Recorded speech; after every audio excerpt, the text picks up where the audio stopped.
Hi guys, welcome back to my channel. Please ignore all my clothes that I have here. I just bought a bunch of new clothes for my trip and I'm trying to, first of all, not throw it in my closet because nothing more fits there and I'm moving out in a week. So anyway, I wanted to make this super quick video because I wanted to go through the visa process that I had to go through to be here in Spain.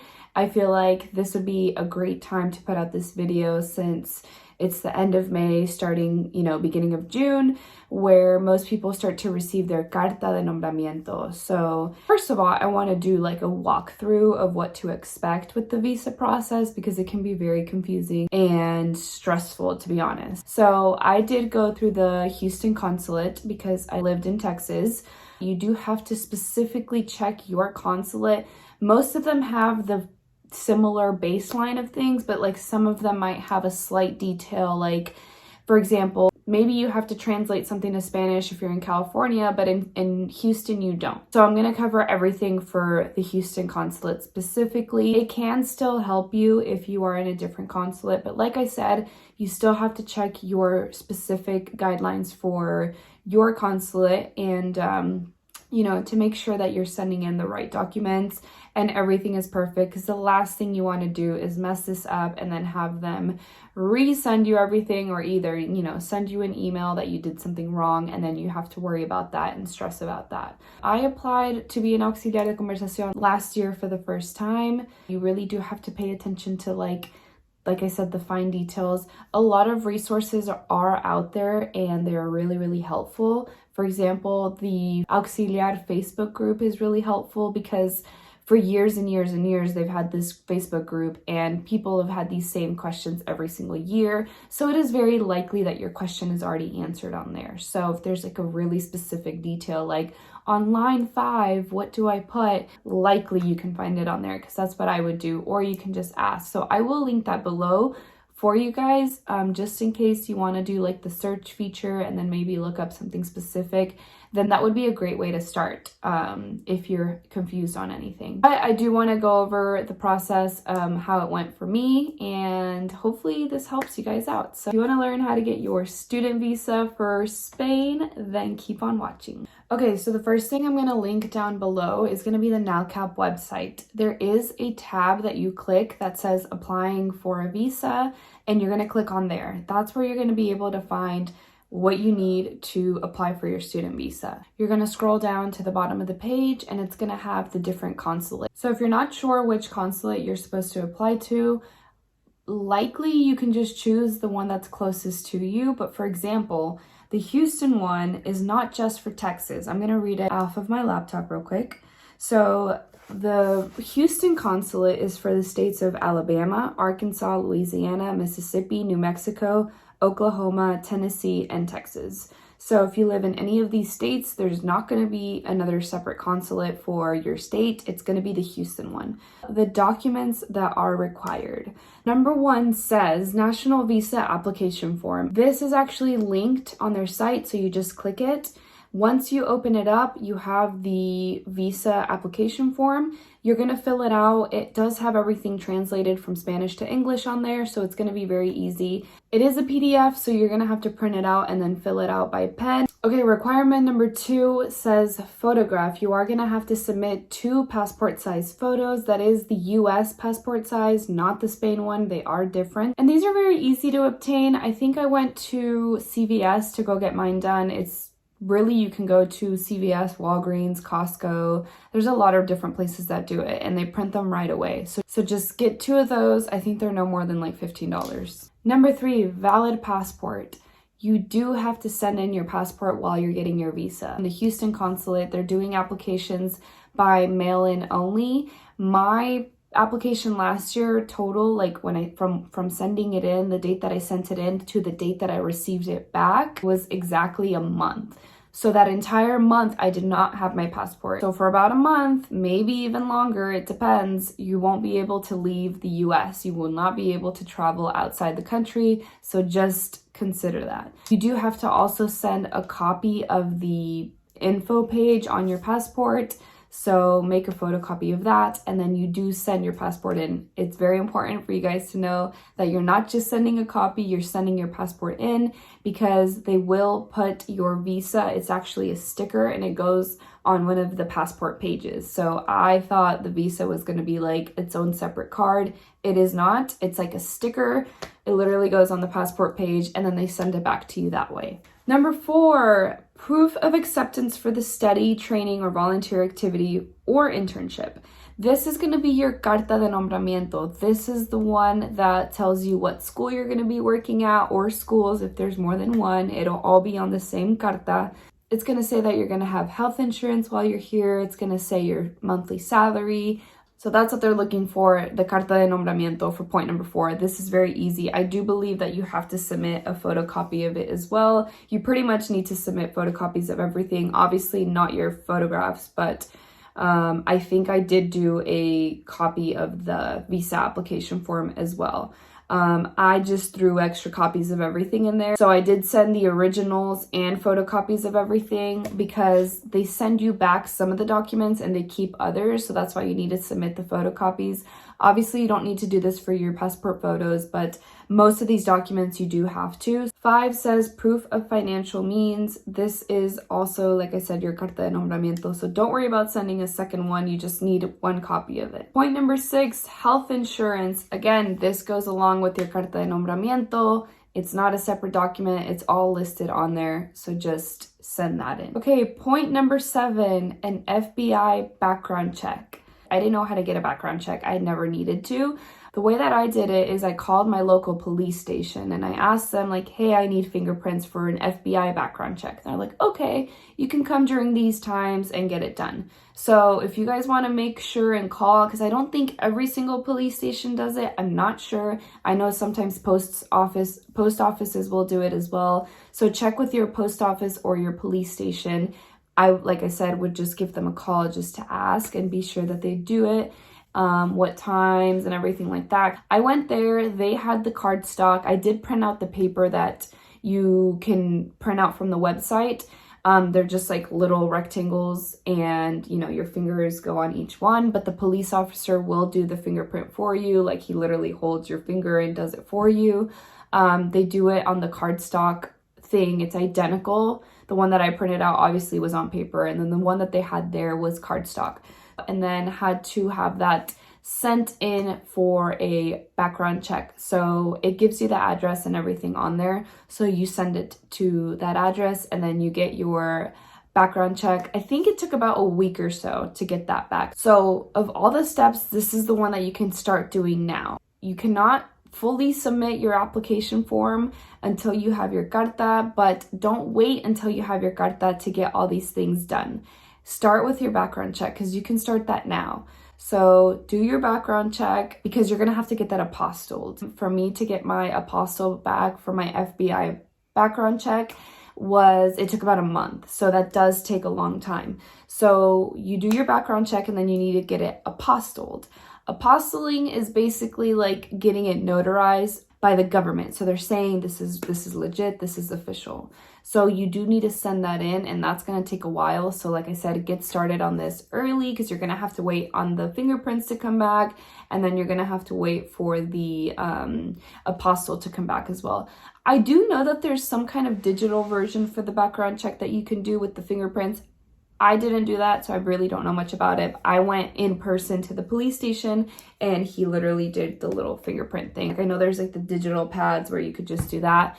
I didn't do that, so I really don't have advice on that, but I know that there is an alternative to doing the thing with the ink and then mailing it in. Also, if you've lived anywhere in the past 5 years for longer than 6 months, you do also need a background check from that country. Also, for your background check on the website, it might say that you need to translate it in Spanish. For the Houston Consulate, you don't need to get it translated in Spanish. It is fine in English or Spanish. So if you do have a background check that is in a different language, for whatever reason, it does need to be in either English or Spanish, but you don't have to worry about getting it translated. I did not have to get it translated in Spanish. A lot of people have to pay a lot of money to get it like officially translated. And if you can avoid spending that money, then you should. So if you are in the Houston Consulate, You don't have to translate it to Spanish. As long as it's in English, it is fine. For any other consulate, I don't know, you have to specifically check. Okay, number 8, medical certificate. Do not wait to get this. This was the last thing that I was waiting on because I could not get anybody to sign my medical certificate. So there is a form online that you can print out, and it basically says what they need to fill out, what the doctor needs to fill out. But number 1, don't go to CVS, don't go to your urgent care places, don't go to any of those places because they're all going to turn you away. I literally went to like 20 different places and I was like, is there anybody that can fill this out here? Like, everyone refused because it can't be like a nurse practitioner. So I'm going to read exactly what it says on here for the medical certificate. Very important. It does have to be signed by an MD or a DO with the doctor's ink signature indicating doctor's full name. It should have a letterhead from the doctor's office or the official physician stamp. It must have the following wording. So, it has the sentence on there. There is a page that you can print out. So what I did is I brought that page. I explained to the doctor what I needed because number 1, it took me so long to find a doctor. I could not find anyone that had appointments available because you needed to basically go to like your general physician. But I didn't have one. Like, I haven't gone to like the general physician since I was a kid. So I really didn't have one. And anytime I would call to make an appointment, like, no one had appointments available. So don't wait on this. Try to get an appointment as early as possible. If you don't already have a primary care physician, just go ahead and schedule your appointment because sometimes it takes a long time to get those appointments in. Luckily, I was able to find a place that took me in like the following week. And the doctor had never seen me before. I just explained to him what I was doing. I was like, hey, I'm going to Spain. I need this medical certificate for my visa. It just basically asks if I'm in good health, and that was it. And he was like, oh, okay, yeah, sure. Like, I think he asked me a few questions and that was it. Like, it was really like super simple and super easy. He signed it. He said, good luck in Spain, have fun in Spain. And that was it. It was really simple. However, getting the appointment itself was the difficult part. Like I said, you cannot go to Care Now. You cannot go to like your urgent care places because those doctors will like just not sign it for some reason. So primary care physician or just like a general doctor, if you have like a family doctor, that's perfect. I even asked with my gynecologist, and she's obviously an MD, but she was like, that's just not something that I would sign. Like, I'm sorry, like I can't sign it. And I was like, okay, great, whatever. And I had to find this alternative doctor. So I did have the sheet printed out, had the doctor sign it, but then I also had the doctor's secretary basically write up the same thing, but do it in their letterhead because I just wanted to have backup copies of everything, like make sure that like, since it specified that I needed the doctor's letterhead, I was like, okay, let me just have the doctor write it up for me. And with no problem, they wrote it up for me and it was super easy, super simple. Okay, requirement number 9, proof of residence in the consular district. A copy of your driver's license. That is it. You do not have to send in your actual driver's license. You just send in a copy. I think I sent in 2 just to be safe.